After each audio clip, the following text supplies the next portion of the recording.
É muito importante para nós, cada vez, todas as vezes, em qualquer lugar onde nos reunirmos em nome de Jesus, buscarmos ter alegria, esperança e confiança em nossos corações, independente de problemas ou de dificuldades que porventura estejamos enfrentando. Por que essa alegria, por que essa esperança e por que essa confiança? É só recordarmos as próprias palavras de Jesus: onde 2 ou mais estiverem em meu nome, aí também eu estarei. E temos certeza que mais de 2 se juntam a nós em nome de Jesus, e nunca será demais nós pararmos e nos perguntarmos: o que é que eles vêm fazer aqui? O que é que eles estão fazendo aqui? Primeiramente, não vêm aqui para aprender conosco, mas sim atender às nossas necessidades, estejamos nós encarnados ou desencarnados. Qual deve ser a nossa postura nesses encontros? Como deve ser o nosso comportamento? Aprendermos a aproveitar a oportunidade que nós estamos tendo, aprendendo a conversar com eles, abrir o coração a eles, falar de alegrias que nós já tivemos, tristezas que já amargamos, vitórias que já conseguimos, derrotas que não conseguimos esquecer, falar daquilo que nós sentimos que ainda precisamos alcançar para vencermos a dificuldade que a vida ainda nos apresenta. Porque dentro das possibilidades que estes nossos irmãos já possuem, e dentro dos esforços que todos nós devemos estar fazendo para merecer a assistência deles, temos certeza de uma coisa: são eles que, em nome de Jesus, poderão depositar um bálsamo nas feridas que todos nós ainda carregamos na alma, tanto os encarnados quanto os desencarnados. Até porque, a bem da verdade, deveria ser sempre pela presença deles que aqui nos reuníssemos, no corpo ou fora do corpo. Então, que nós possamos aproveitar. Esses momentos se repetem a cada vez, todas as vezes, em qualquer lugar onde nos reunimos em nome de Jesus.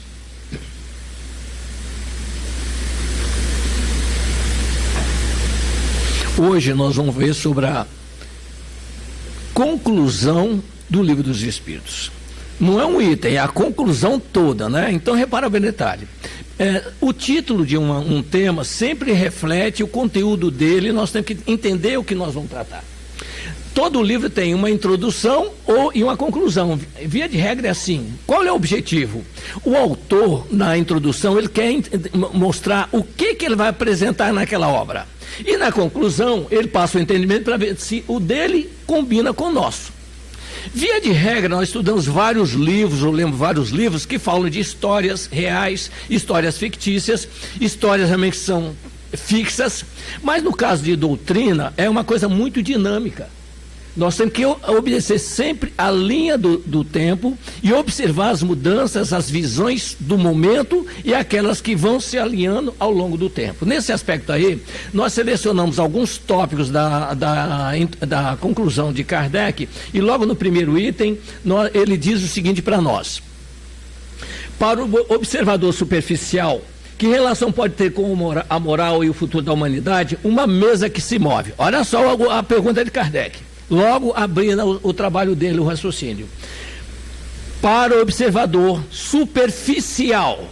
O que é um observador superficial? Aquele que olha por cima, não tem interesse nenhum. É passar o tempo, ou preencher o tempo, ou adquirir conhecimento, mas para uso nenhum. Apenas para discutir, conversar, mas não fazer nada consigo mesmo com aquilo que está aprendendo. É superficial. Ele não está interessado em mergulhar. Ele quer participar, às vezes, de conversas, mas sem profundidade. Esse é o superficial. O que essa obra traz para nós, o que essa obra traz para mim? É esse o superficial. Ele tem que saber essa escolha. E ele diz que pode ter para a moral e o futuro da humanidade uma mesa que se move. Uma mesa que se move. Ele traz um exemplo para nós clássico disso, mas antes de ver o exemplo que ele coloca, nós devemos lembrar que quando ele teve contato com a obra, ele não tinha noção nenhuma, pelo menos aqui, de doutrina espírita. Mas ele trouxe para nós a resposta dessa pergunta que ele faz. Ele diz: se os movimentos são inteligentes, a causa que a provoca é inteligente. E aí que nós temos que ver o seguinte: observar o que se move, o que acontece e o que provoca aquele movimento. Quando diz nós temos que ver o seguinte: o que estuda e o que não estuda, o que tem comprometimento e o que não tem compromisso nenhum. Isso aí faz uma diferença fundamental, né? E o exemplo que ele traz para nós é uma coisa tão simples, banal, que ele diz o seguinte: quem quer, porém, que reflita, lembrará-se de que uma simples panela a ferver e cuja tampa se erguia continuamente, faço que também ocorre desde toda a antiguidade, saiu o possante motor com que o homem transpõe o espaço e suprime as distâncias. Ou seja, ele diz, naquela observação, daquela panela que ferve uma comida, qualquer coisa coloca ali dentro, e a tampa sobe e desce, alguém despertou para criar um motor, diz Kardec, possante. Veja bem, quando ele fala possante, é a maior força que ele conhecia na época. E vê bem, a locomotiva só foi inventada, a propulsão, 20 anos mais tarde disso aqui. Ele está falando em 57. Para ter uma noção sobre isso, a primeira experiência que fizeram com essa locomotiva, ela conseguia andar às vezes 8 km por hora. Hoje, 8 km é parado. Engarrafamento, concorda ou não? As pessoas fizeram experiência para transporte de mercadorias em vagões. Era uma coisa absurda quando tentou criar a ideia. Sempre uma virtude do princípio.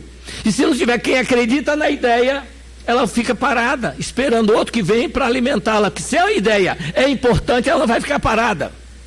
E aí dentro disso aí, repara bem o detalhe. Uma mesa que se move, chama atenção, gente. Imagine para nós nos dias atuais.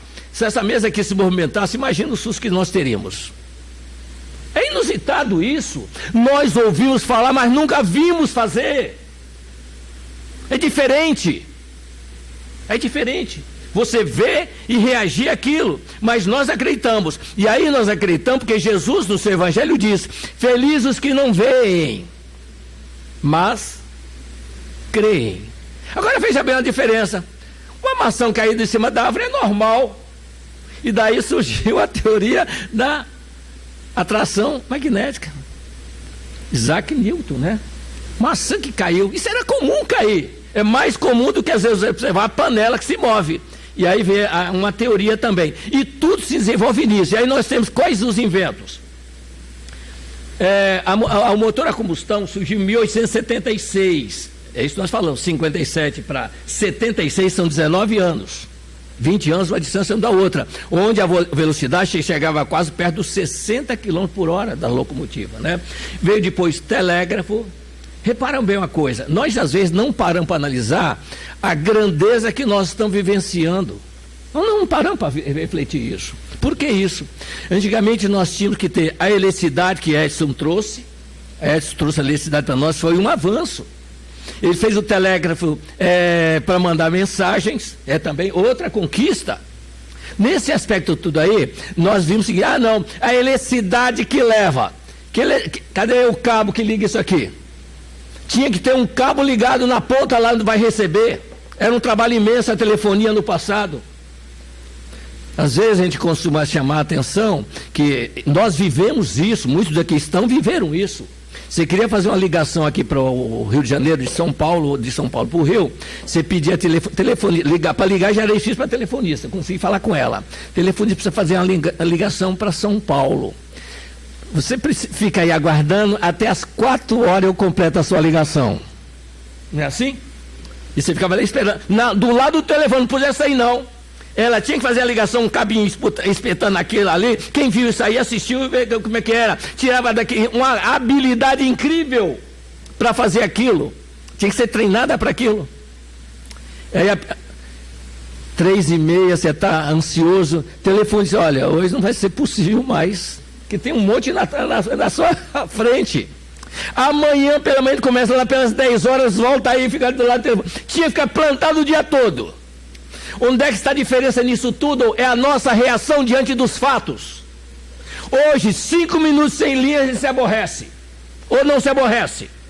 Perde a paciência. Reclama, vai entrar no PROCON contra aquele fornecedor que não está cumprindo as obrigações. Deu para entender isso? Nós temos que parar para refletir na gratidão de quem trouxe e de quem mantém o serviço para nós.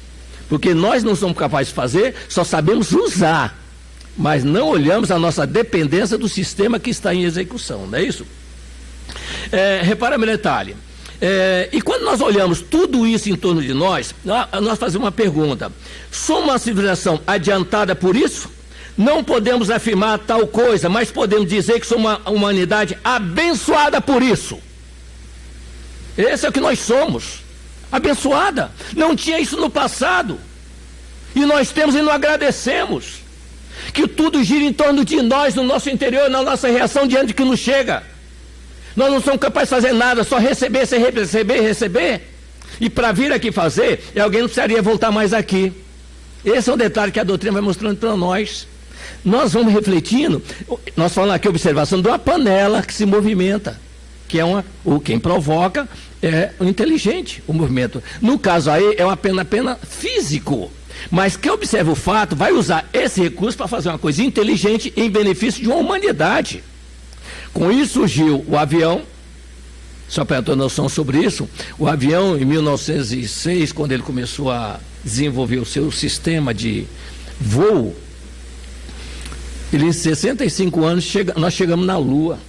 65 anos chegamos na Lua. Com esse motor que surgiu aqui. Todo esse sistema aí. Olha o avanço que deu. E nós costumamos chamar a atenção sobre isso. Isso é no campo da ciência. A ciência faz e avança porque nós alimentamos ela pelo nosso interesse cotidiano. E por que nós não vemos o conjunto disso tudo? Que o nosso problema é só o momento presente. Não estamos preocupados com o nosso passado nem o nosso futuro. Só nos interessa o aqui e agora. Somos espiritualistas, mas na verdade temos comportamentos materialistas. Porque a verdade é o seguinte: nós estamos analisando aqui uma visão estreita desse movimento que Kardec chama atenção. Mas vamos fazer um detalhe: eu não trouxe meu óculos porque eu só uso óculos para dirigir. Mas teve um tempo que as pessoas tinham dificuldade de visão e não conseguiam enxergar as coisas direito. Alguém pegou um vidro, lapidou, conseguiu chegar no nível de perfeição de grau, sem saber a medição correta, enfiou no rosto da pessoa, estou vendo de novo, sem saber se o grau era aquele, mas começou a enxergar de novo. Desse óculos que surgiu, um avanço foi para o binóculo, aumentou a nossa visão. Do binóculo tivemos a luneta, da luneta chegou o telescópio. E unindo as viagens espaciais com o telescópio, o homem enviou um telescópio para o espaço e hoje a ciência avança mostrando a grandeza do universo para nós. E mesmo assim, a ciência traz para nós um equilíbrio do universo, a velocidade contínua e constante que os corpos têm um em relação aos outros, um movimento inteligente. Mas segundo a ciência tradicional, motivada por uma grande explosão, o Big Bang. Eles não enxergam uma inteligência superior dentro desse fato. Para eles, é a natureza reagindo dentro das circunstâncias. Uma coisa tão ordenada e constante, para ter uma noção da constância desses fatos, às vezes nós estamos diante do fato e não enxergamos ele, né? Estamos da frente dele e não enxergamos ele. Você quer saber a hora, por exemplo? Diz a ciência que o tempo não existe, não é assim? O tempo não existe. Nossa reunião começa que hora? 8 horas. Então, se eu não tiver noção do tempo, como eu chego na hora? E qual é o maior relógio que nós temos, o primeiro que nos deu a ideia de tempo? Sabe qual foi? Nosso sistema solar. O homem começou a observar que o movimento da Terra em torno dela mesma, ele não sabia como, aí surgiu o relógio do Sol. E a Terra leva 23 horas e 56 minutos para dar a volta em torno dela, de si mesma. Com isso, pegou esse tempo e dividiu em 12 horas, para saber 12 horas do dia, 12 horas da noite. Estabeleceu um ritmo de trabalho para nós ocuparmos nosso tempo. E o ano, como é que se formou? A Terra dá uma volta em torno do Sol, 364 dias, 365 dias e uns quebradinhos. Arredondou para 366 com a correção do calendário. O homem fez isso corrigindo uma coisa de observação. E nós não observamos isso e não fazemos nada, nem para usar o que nós temos na mão. Nós temos que parar para analisar. E por que a ciência não descobre o criador de tudo isso, uma inteligência maior do que ele não pode compreender, para justificar tudo que existe com uma forma inteligente em torno de nós? Porque ele age muitos que nós só olhamos para frente, não olhamos dentro de nós, porque o reino de Deus está dentro de nós, nós vimos dele dentro de nós. É assim que nós chegamos a ele. Nós somos a resposta da existência desse ser. O Emmanuel diz, como se a ciência, esses diretores de educação, perguntassem se eles existem. Me empresta, por favor, o livro que nós vemos na lição de hoje. Separa 81 para nós, por favor. Vinha de Luz. O Vinha de Luz. É esse? Vinha de Luz. Repara, a mensagem, quando é aberta, eu gosto quando é ao acaso, que ela traz para nós um fecho dentro daquela ideia que você está desenvolvendo. Por quê? Que tudo tem que estar alinhado. Essa é a esperança que nós temos sempre que temos a oportunidade. Enquanto nós coloca ali para nós, vamos ver o seguinte. Obrigado. O nosso irmão assim.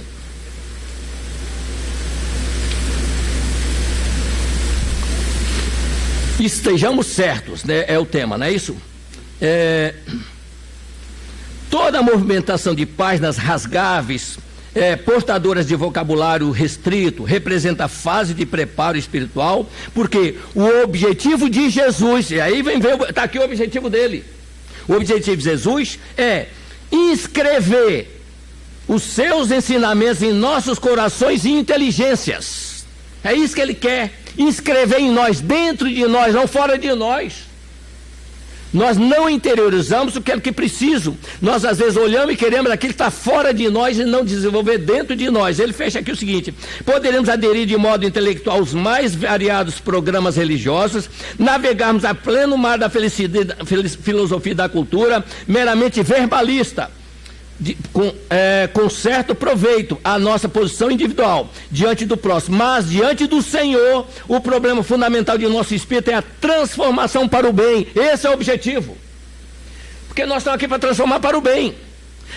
O planeta não tem nada para nos oferecer a não ser o aspecto, Kardec vai tratar agora, que é o aspecto da religião. Ele chama a atenção sobre a ciência que avança e nos impressiona.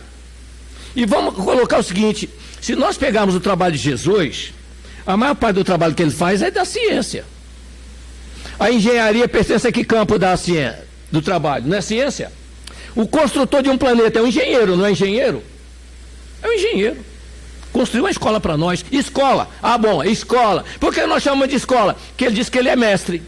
Vocês me chamam de mestre, e mestre eu sou. Então, o nosso planeta é uma escola. Nós também temos o nosso planeta como hospital.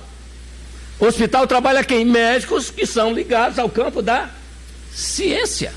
E Jesus diz: sou médico de almas, vim para os doentes, são eles que precisam de mim, não são. Olha ele presente em tudo. Outro aspecto que nós também temos que ver é a nossa condição de planeta de prisão penitenciária. Quem diz é o cardeal Marlot. Não deduzais das minhas palavras que a terra será para sempre uma penitenciária. Não será. E Jesus diz justamente isso: não vamos sair daqui enquanto não pagarmos o último ceitil. Então nós estamos presos aqui, somos prisioneiros, sim. Ele diz: conhecereis a verdade e a verdade vos libertará.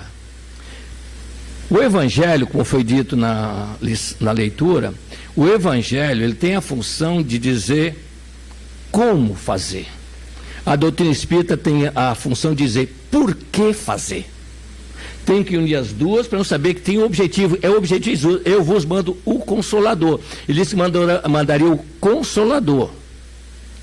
Não é o Salvador que vai mandar, não. O Consolador, outro Consolador. E qual é a maior consolação que nós temos na doutrina espírita? Só parar para refletir. A maior consolação que nós temos é unir no Evangelho, dentro das lições que nós recebemos, que lá está bem o princípio que Jesus diz: a cada um segundo as suas próprias obras. Ou seja, a minha consolação é saber que eu sou capaz e sou o único que posso me libertar daqui. Ninguém pode fazer por mim. Ninguém sai enquanto pagar tudo o que deve. Jesus, tem muita gente que espera que Jesus veio para nos tirar daqui, nos tirar os pecados. Não, ele nos trouxe a ideia para não fazer mais erros. Só isso. E tudo que foi feito no passado, nós vamos ter que pagar, não é isso? Kardec, mais adiante, ele faz um apelo aqui: apelo para todos os adversários de boa fé e os adjuro aqui de se deram ao trabalho de estudar o que criticam. Porque, em boa lógica, a crítica só tem valor quando o crítico é conhecedor daquilo de que fala. Nós, às vezes, não estudamos, não temos que questionar. E repara, Mentali, e nós temos uma coisa conosco: há uns adversários dentro do princípio doutrinário que eles não querem que o objetivo de Jesus seja alcançado. Esse estudo nós temos que tentar entender isso, que faz parte da nossa história. A doutrina espírita não coloca isso, mas permitiu que isso chegasse até nós através dela. O João, no Apocalipse, ele diz: eis que vejo o anjo descendo dos céus, trazendo nas mãos a chave do abismo, na outra uma corrente. Ele aprisionará Satanás por 1000 anos. Depois de 1000 anos, Satanás será solto por pouco tempo. Quer dizer, 1000 anos. O Miramês, no livro Francisco de Assis, explica para nós que esse anjo visto por João, evangelista, era uma soma de espíritos angelicais a serviço de Jesus, que retirariam da crosta planetária, simbolizada na figura de Satanás, 2 bilhões de espíritos impedidos do mal, para que o evangelho pudesse ser implantado, e ficariam 1000 anos fora da terra para o evangelho ser implantado, e nós podemos ter o evangelho mais puro possível para recebê-los quando aqui chegassem. Mas para tornar esse evangelho puro e crescente, dependeria de quem? De nós. Jesus sabia trazer, nós temos a obrigação de divulgar. E o que nós fazemos para divulgar? A própria doutrina espírita, nós queremos discutir e não fazer refletir. Não se consegue convencer ninguém através de discussões, sim por reflexão. É aquele famoso aprender e compreender, aceitar e fazer. E ele diz aqui, eu pulei do 1 para o 4, que está alinhado na sequência de raciocínio, não é isso? Kardec diz o seguinte: do futuro se pode, pois, julgar pelo passado. E isso é observação. Ele sempre fez isso. Kardec sempre utilizou esse método do efeito partir para a causa. Mas nós somos dotados de um elemento, de um atributo chamado imaginação. Nós temos vários atributos. Por exemplo, o pensamento, a memória que grava todos os pensamentos nossos, o raciocínio que combina informações, a intuição, a inspiração que nos alimenta realmente para dentro de um assunto, e a imaginação que nós combinamos para poder refletir naquilo que não existe, mas pela lei das probabilidades, nós podemos imaginar como será ou como seja. Em sã consciência, quando Kardec falou aqui dessa locomotiva possante, ele poderia sonhar com um avião, com a chegada na Lua? Não, talvez não sonhasse com isso. E olha, nós estamos falando de alguém que Jesus mandou aqui. E o que nós podemos sonhar para o passado? Hoje a doutrina espírita traz para nós. Eles dizem que no futuro nós faremos viagens regulares a outros planetas. Se eles dizem isso para nós dizemos, opa, pera um pouquinho. Ah, mas eu não vou pegar. Quem disse que não vai pegar? Nós já pegamos todas as fases, que não vamos pegar essa daí. Só se nós não ficamos aqui. Aí que está o detalhe. E qual é o objetivo? A proposta é ficar aqui. Nós, às vezes, quando mudamos de um lugar, moramos num lugar triste, difícil, tudo incomoda, nada não é do jeito que eu queria. Ai, meu Deus do céu, se eu pudesse mudar daqui, não é isso que a gente fala? Se eu pudesse, eu saía daqui. Não é assim que ele diz? Se Deus me ajudasse, eu sairia daqui. Sonham com um planeta mais livre, um lugar mais tranquilo. Ai, tem tanto planeta aí. O próprio Santo Agostinho nos induz a isso. Olhar esses mundos que estão à nossa volta. Imaginei aquele de regeneração e buscai um que possa te abrigar. Não, nós vai nos abrigar. Agora, tem uma condição para fazer isso. Para conseguir isso tem uma condição. E essa condição é Jesus que diz: bem-aventurados mansos, porque esses é que herdarão a terra. E o que é mansuetude, gente? O que é mansuetude? Mansuetude é a pessoa saber se equilibrar. É difícil, gente. Não reagir de uma forma impulsiva quando as coisas estão contrariando. Quem aqui já não passou por um momento de revolta? Ah, não, eu falei aqui da boca para fora. Não é que a gente diz? Sim, mas a boca fala, está cheio o coração. Nós, às vezes, não analisamos. Quando a gente conhece comportamentos, Abu Zid era um sábio da antiguidade, naquele tempo não tinha os recursos que nós temos hoje. Ele fazia anotações de todas as mudanças climáticas e era o maior especialista que se conhecia em saber as variações da atmosfera, tinha tudo anotado no seu escritório, só que naquele tempo não tinha xerox para fazer, nem máquina para delegar, tudo escrito à mão. E os papéis ficavam tudo amarelado. 22 anos de trabalho, reunindo todas as informações dele, cálculos que ele fazia, observando tudo, um cientista operando. 22 anos de trabalho e sacrifício. Tudo na memória e naqueles papéis. Quando ele chega para trabalhar no dia seguinte, não tem um papel amarelo em cima da mesa dele, nem em lugar nenhum. Ele entrou, tomou um susto. A criada, que era nova, ele chamou: cadê os papéis? Ah, senhor, não se preocupa não. Eu queimei, mas troquei tudo. Tem novinhos para o senhor. Parou, respirou. Antes de chegar, imagine que um de nós trabalha 22 anos em alguém que nunca fez, só eu tenho, e só está na minha cabeça nesses papéis. Eu não consigo acumular tudo, reunir todas as informações, se não tiver organizado naqueles papéis que eu já conheço, onde está cada um dele. E eu chego, acabou com todo o meu trabalho de 22 anos. Qual é a nossa reação, hein? De alguém que nem conheço, não tem intimidade com ele. Está despedido, não é pior do que eu despedir a pessoa, não é isso? Expirou fundo e disse o seguinte: olha, só vou te pedir um favorzinho. A partir de agora, não mexa em papel nenhum na minha mesa. Só isso. Se acalmou.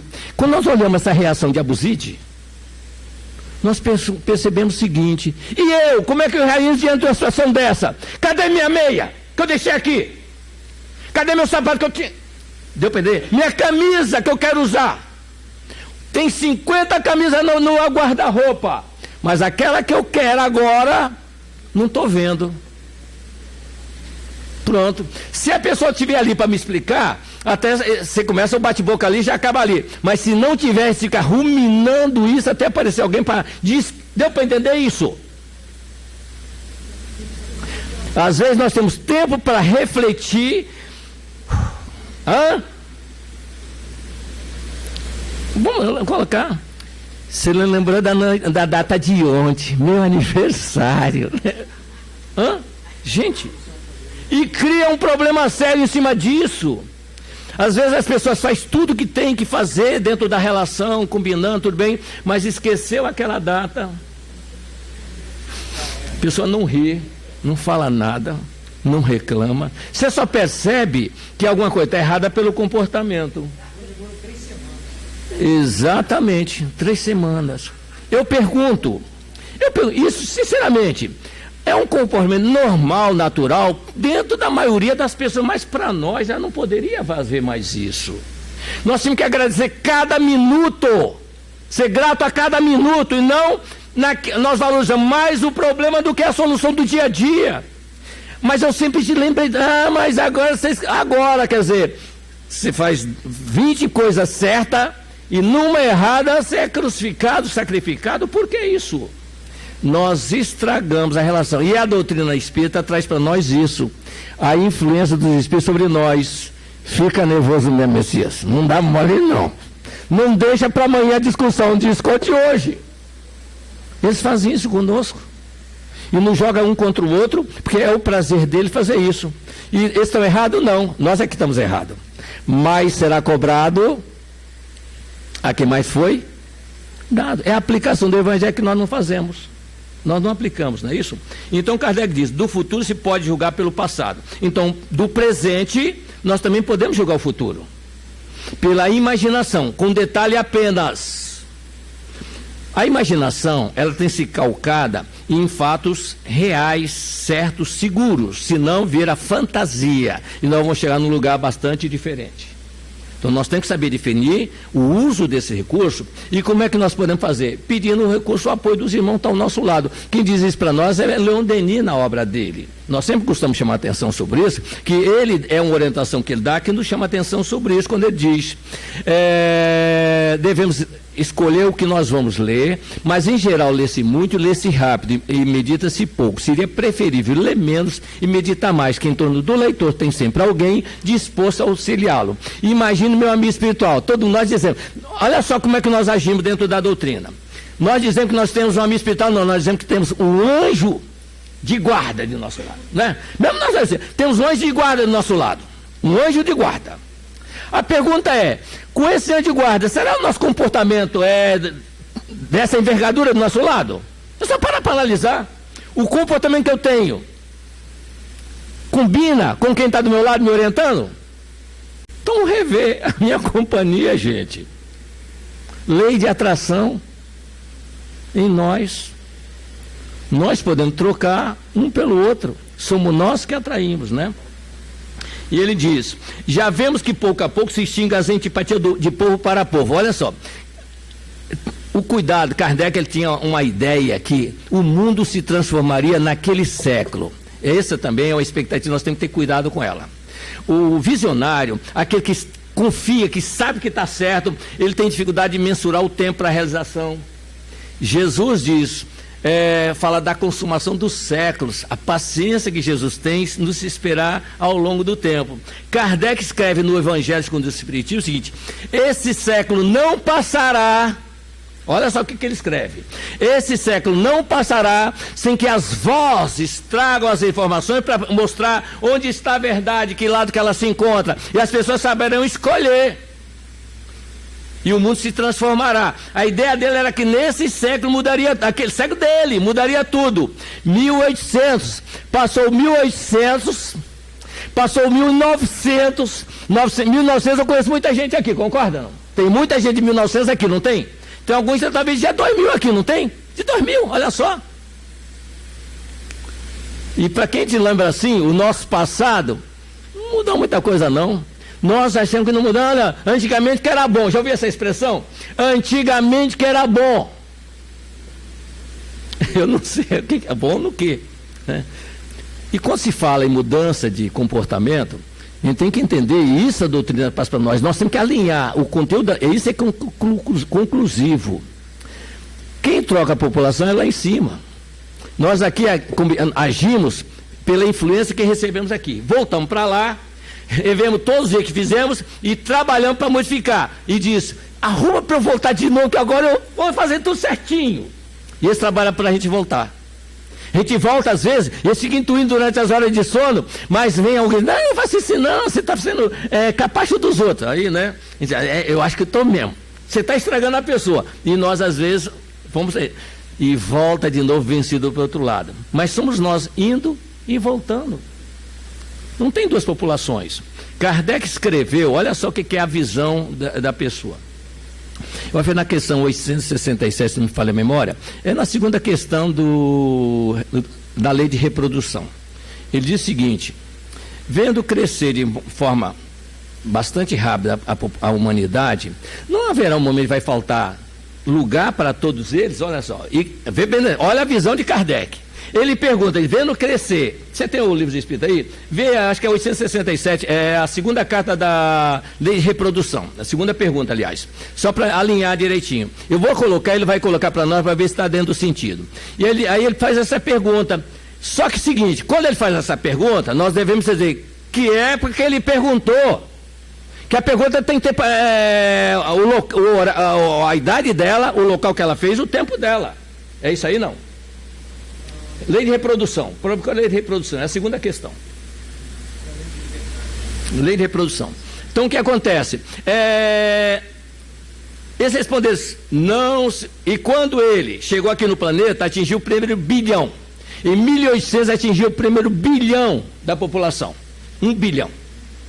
Quando ele chegou em 1857, o planeta, pela estatística, tinha 1 bilhão e 250 milhões. 1 bilhão e 250 milhões. Aumentou 250 milhões e Kardec ficou estupefato com aquele crescimento vertiginoso, entre aspas, perguntando se haveria lugar para todo mundo. Não vos preocupeis, a tudo isso Deus proverá. Na verdade, não é Deus o Criador que provê, e sim aqueles que nos dirigem aqui. Cresceu 6 vezes mais a população daquele tempo para cá agora, no atual que nós estamos. Alguém tem problema de moradia? Nós moramos muito melhor do que morávamos no passado. Oi? Lê para nós, por favor. Lê para nós aí. Aí. Descansa a garganta também. Uma pergunta 687. Tá certo. Indo sempre a população na progressão crescente que vemos, chegará tempo em que seja excessiva na terra? A resposta: não. Deus a isso provê e mantém sempre o equilíbrio. Ele coisa alguma inútil faz. O homem que apenas vê um canto do quadro da natureza não pode julgar da harmonia do conjunto. O homem, ele está dizendo comum. E quem é o homem comum? O homem comum é aquele que não tem informação e não trabalha com ela. Por que ele chama atenção sobre isso, que não vê a harmonia do conjunto? Na questão 540 do Livro dos Espíritos, nós temos uma definição da nossa origem. Pode acompanhar para nós na 540, na resposta lá embaixo, só vai acompanhar se está coerente aí. Kardec faz a pergunta sobre espíritos, e eles vão explicando o processo evolutivo das atividades que o espírito tem no planeta, até que chega no momento que ele diz o seguinte, deixa ele achar ali para ele acompanhar, só vai acompanhando. É assim que tudo serve, logo na resposta lá embaixo. É assim que tudo serve, que tudo se encadeia na natureza, desde o átomo primitivo até o arcanjo, que também começou por ser átomo. A admirável lei de harmonia, que o vosso acanhado espírito não está em condições de apreender no seu conjunto, não é isso? No finalzinho aí, no final da 540, resposta 540. É assim que tudo serve. Olha aí então agora. 540. Resposta. Achou? Então, por favor. Só daí para frente. É assim que tudo serve, que tudo se encadeia na natureza, desde o átomo primitivo até o arcanjo, que também começou por ser átomo. Admirável lei de harmonia que o vosso acanhado espírito ainda não pode aprender, e em seu conjunto. Admirável lei de harmonia que o vosso... Está falando de Kardec. E aí que nós vemos a essência do trabalho de Kardec quando diz que não é obra de um homem. Kardec, claro, lá no plano espiritual, ele sabia tudo que ele escreveu aqui, mas se ele viesse com esse conhecimento, não tinha pergunta para ninguém. Nós não teríamos a doutrina, era um filósofo falando para nós, como outros tantos falaram. Aí que você vê a inteligência que nos dirige. Tem que ver algo. Ele não podia saber. Que se ele soubesse, ele não iria perguntar para quem, tanto é que ele ia pergunta, não sabia nada. Tem limitada a inteligência. Quantas nós vezes não vemos isso aí nele? Limitada aqui, porque é bloqueada. Você vai fazer só uma tarefa, vai perguntar. E eles vão responder, e você vai organizar, para que os seus irmãos possam ter uma literatura lá na frente. E ele, à medida que ia fazendo, ia ampliando dentro dele, liberando até automaticamente o conhecimento que ele trazia lá de cima. Mas ele estava limitado na resposta que chegava. Tanto assim que ele submetia tudo a 10 médios, para realmente saber se estava dentro daquilo. Mesmo quando dizia, não pode publicar o que está aí. Não. Ele chamava 10 médios e submetia. Deu para entender? O critério foi por isso que você foi escolhido, Kardec. John Haas. Por isso. Nós não temos, o testar, os nossos irmãos superiores, eles ficam felizes quando nós testamos a nossa linha de raciocínio. Quem não gosta daqueles ainda inferiores, não está duvidando de mim? Né? Está duvidando do que eu estou falando? Por que nós pedimos para ler? Porque às vezes nós estudamos, olha, eu leio esse livro dos Espíritos há mais de 25 anos, assim, contínuos, aplicando. Gente, coisas novas você vai descobrindo recentemente. Estava ali, você não enxergava. Se nos mostrou, nós temos que fazer as pessoas também enxergar, não é isso? Por meio do Espiritismo, ele diz no item 5, a humanidade tem que entrar numa nova fase do progresso moral, que ele é consequência inevitável. Na época de Kardec, 1.250.000.000, nós tínhamos em média 10 milhões de espíritas, segundo a estatística que ele faz nos livros, 10 milhões. Se cresceu 6%, 6 vezes, pela lei das probabilidades, não é só um crescimento normal, seria talvez progressivo pela adesão das ideias. Nós teríamos que ter pelo menos uns 60 ou 100 milhões de pessoas, concorda? Não temos nem talvez uns 20 milhões, adeptos mesmo. Não temos. Por quê? Porque não é uma doutrina que obriga a fazer. Ela não garante que você conhecer a doutrina, você chega lá em cima, não. É fazendo que você chega, não é conhecendo, não. Admira conhecimento é uma coisa. Jesus diz, conhecereis a verdade e a verdade... Não, ela vai te libertar quando você aprender que você é que tem que fazer. Somos nós que temos que fazer. Ninguém faz por nós. Não adianta pedir promessa, nada disso. Não é isso que ele diz aqui para nós. Por meio do Espiritismo, a humanidade tem que entrar na nova fase, a do progresso moral, que ele é consequência inevitável. Não mais, pois, nos espanteis da rapidez com que as ideias espirituais se propagam. Não se propaga com essa rapidez toda. Nós temos a dificuldade, por exemplo, de entender porque nós, sabe aquela dependência que nós temos? Duas coisas nós temos que lutar para essa ideia: dependência e transferência de responsabilidade. Quando criou-se a ideia de que as entidades vinham para nos ajudar, quantas pessoas de outras correntes religiosas vêm para a doutrina espírita por causa da assistência imediata, que tem em qualquer uma delas. Isso a doutrina fala. Em qualquer uma delas tem assistência. Não é só na doutrina espírita, não. Mas parece que vem a entidade aqui, né? E essa entidade nos assiste. Não, vai tomar um passe lá, né? O passe, ele é bom para nos fortalecer, mas não para resolver o nosso problema. Quem resolve o nosso problema somos nós. Vou colocar uma frase para vocês, queria que vocês lessem e procurassem ela, porque às vezes você coloca assim, me chocou na primeira vez que eu li, no livro Evolução em Dois Mundos. O título do artigo lá, do capítulo é Palavra e Responsabilidade, no Evolução em Dois Mundos, do André Luiz. Ele finaliza falando o seguinte, que nós chegamos um momento que nós começamos a sofrer a perda dos entes queridos, quer dizer, estamos melhorando o nosso momento sentimental.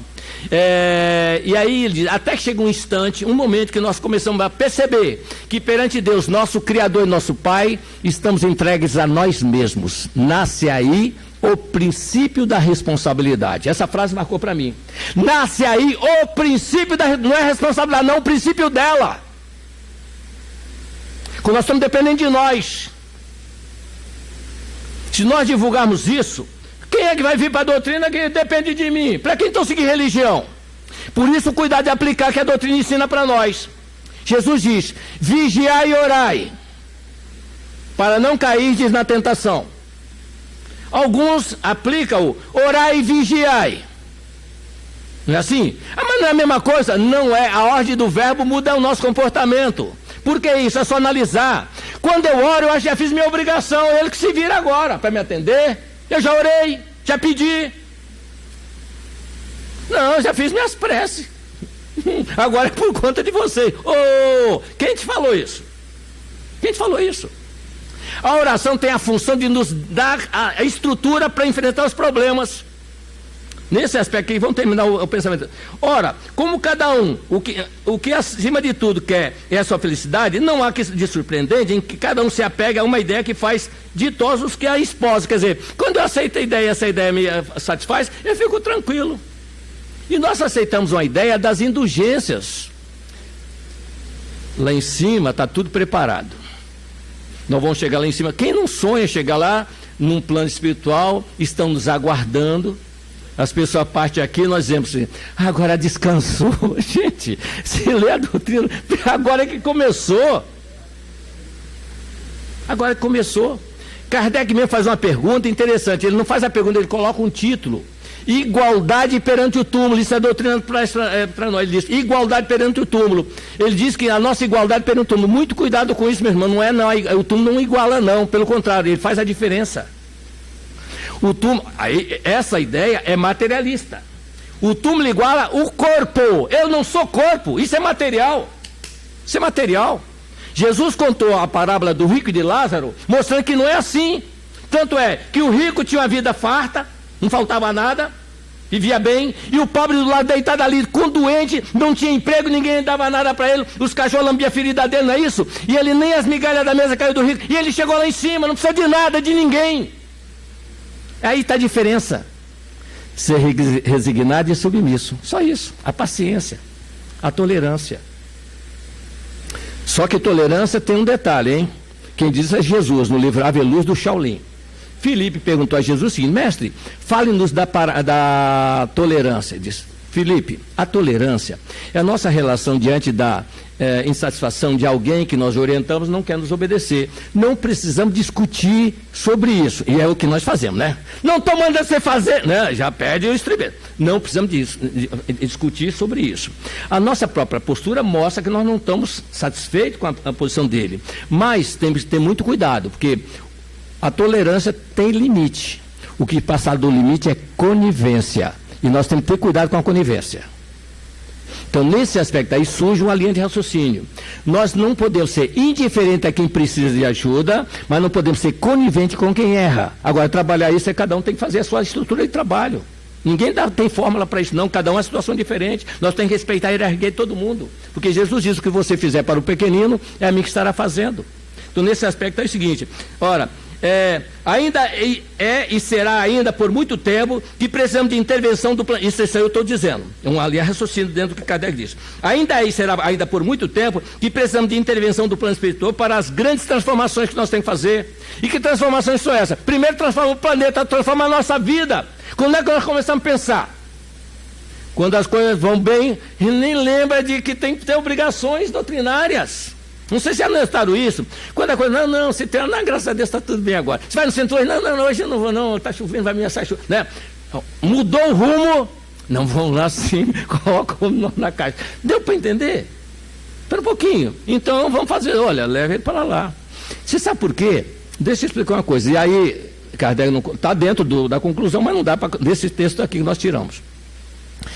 Quando eu tenho um acompanhante meu espiritual que quer me fazer sofrer, quer dificultar minha marcha, se eu venho, ele vem comigo. Ele vem comigo, ele participa de todo o estudo. E às vezes ele aprende mais do que eu trouxe. Porque ele está do outro lado, ele está passando pela experiência que eu ainda vou passar quando chegar para o outro lado. E ele disse, olha, eu sou agradecido ao Messias, eu estava perseguindo ele, mas ele me levava nas casas, eu ouvia, ele falava, eu não acreditava no que ele falava, mas eu estou ouvindo. Porque tudo funciona na base da transmissão do pensamento de um para o outro. E isso nós devemos seguir. Você pega um telefone, você quando falar com a pessoa, só você que escuta e fala, não, os dois falam e escutam ao mesmo tempo. Não é assim? Ora, a mesma coisa é a transferência de informações mentais. Se ele usa os fiozinhos invisíveis para jogar uma ideia sobre mim, eu posso usar a mesma linha que ele ligou em mim para jogar as minhas para ele.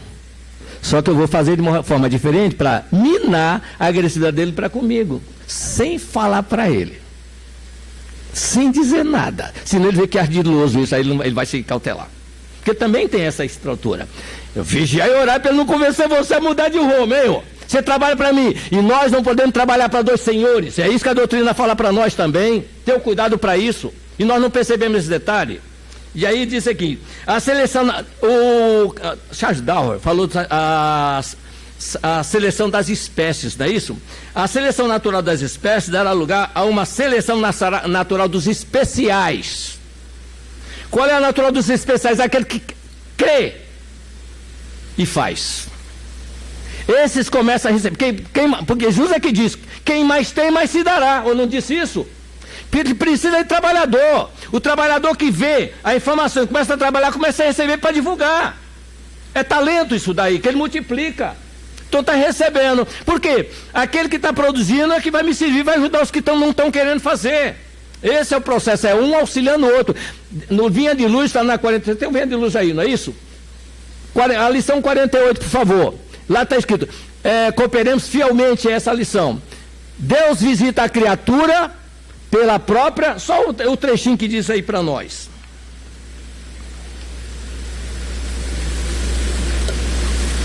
Cooperemos fielmente.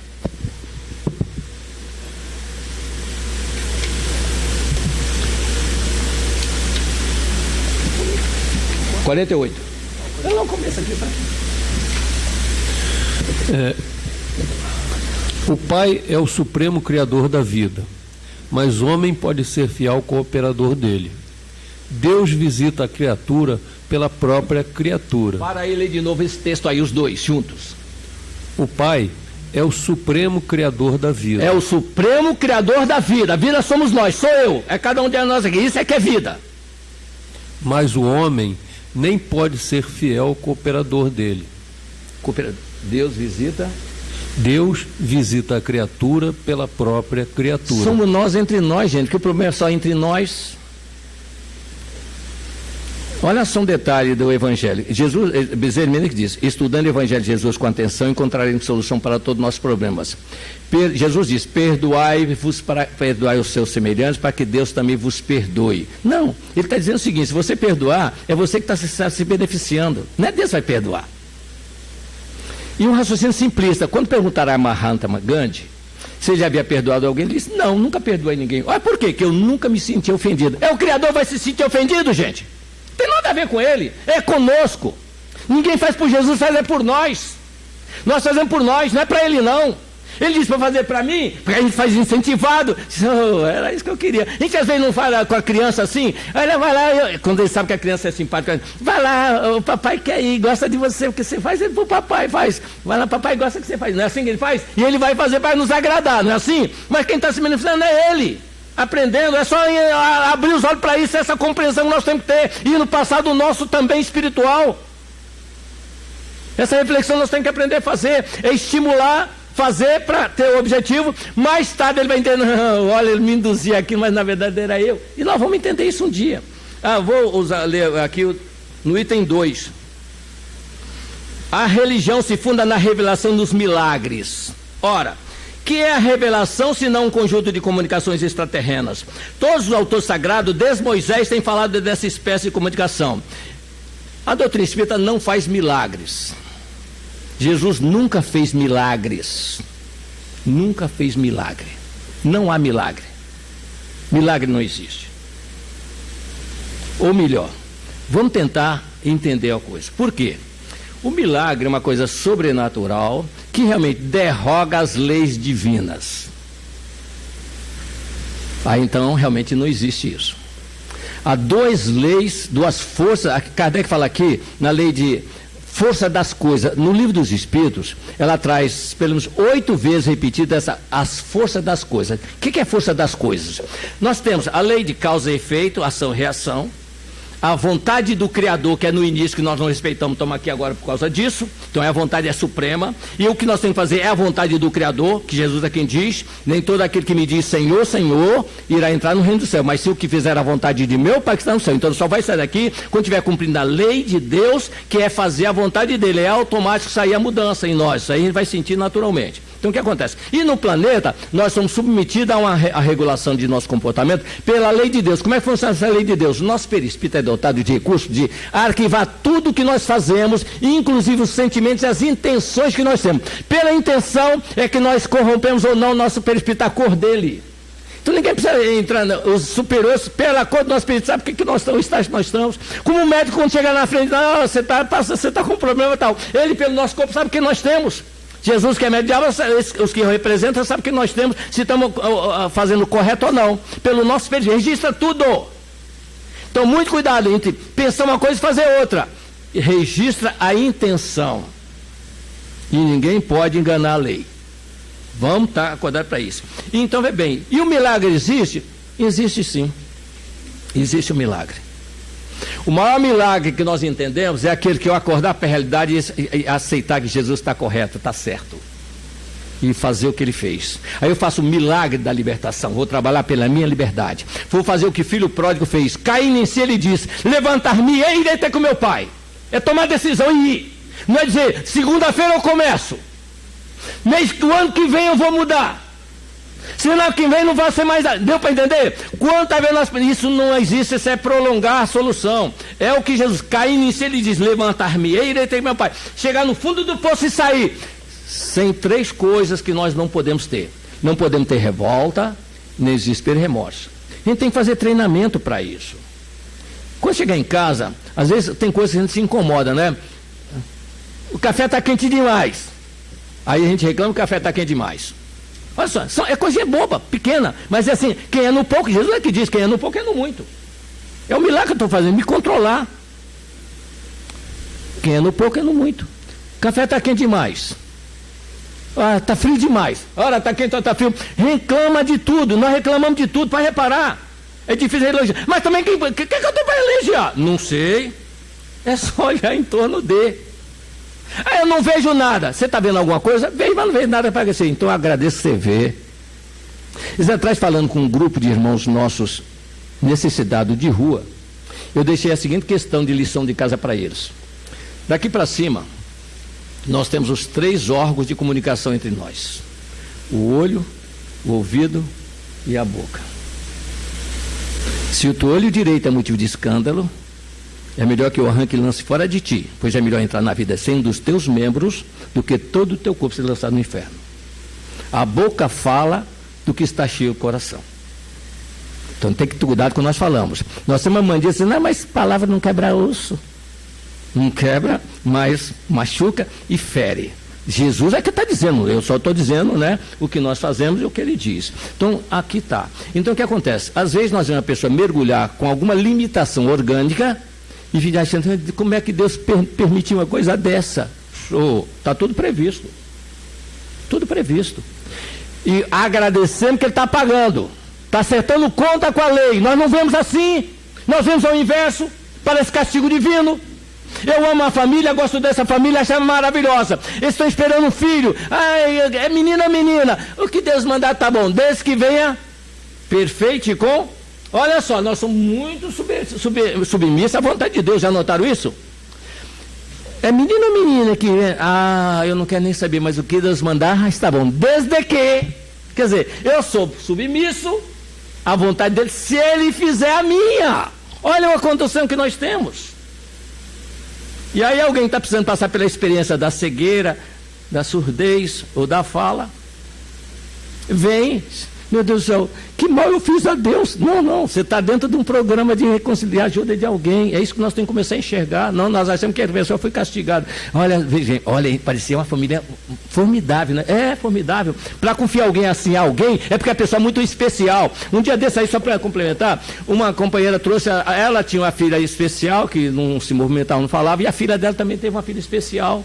E elas estavam muito sensíveis, estavam inventando assim, olha, senhor Messias, olha aqui as nossas filhas, como é que elas estão? São crianças especiais. Não, especiais são vocês. Porque entregar na mão de vocês é porque vocês são muito especiais. Elas sentiram uma nova força dentro delas, elas são especiais mesmo. Esse é especial, que o outro já aceitou vir assim. Agora aceitar receber que é o problema maior. E nós não vemos aí, nós não cooperamos com isso também, se são seus vizinhos. Eu não vou lá, não, olha, eu não consigo ver aquilo. Olha, já notou isso? É um drama. Tudo bem, não dá para ir, ora pelo menos. Ore pelo menos. E ele termina aqui o seguinte. Ele faz um detalhe e agora ele diz para nós. Ouçamos, já finalizando o texto, ele diz, ouçamos sobre esse assunto, e para terminar, os conselhos do Espírito Santo Agostinho. Aí nós vemos o que é, às vezes, a pretensão de alguém querer convencer alguém. Tá bom, quem disse que foi Santo Agostinho que escreveu isso? Qualquer pode escrever isso. Deu para entender? Quando a pessoa não aceita, ele não vai aceitar. Trazer, nós que aceitamos, tudo bem. Eu aceito, foi Santo Agostinho que escreveu. Mas se eu for falar numa igreja católica, que é de Santo Agostinho, o que é isso, Messias? Nós temos os livros todos de Santo Agostinho aqui, quando ele estava vivo. Imagina morto agora, que ele não escreve mais. Não adianta, não é assim que funciona o princípio. O princípio tem que ter, a vida não cessa, não para. Não verá o reino dos céus aquele que não nascer de novo. Mas nós temos, só para fechar a ideia, aprendam a doar primeiro. Francisco de Assis é quem diz. O nosso patrono é um seguidor de Francisco de Assis, não é isso? É dando que se recebe. Nós queremos receber para dar. Já notaram isso? Inverta o próximo. Nós só trabalhamos ao contrário. É dando que se recebe. E Jesus confirma isso. É dando que se recebe quando ele diz: bem-aventurados misericordiosos, que esses alcançarão misericórdia. Eu, para ser misericordioso, eu tenho que ter misericórdia com os outros. E misericórdia é ter paciência, tolerância, aprender a respeitar as limitações dos outros e entender que eles não aceitam as minhas ideias e não discutir por isso. E que o Senhor os abençoe hoje sempre com a graça de Deus.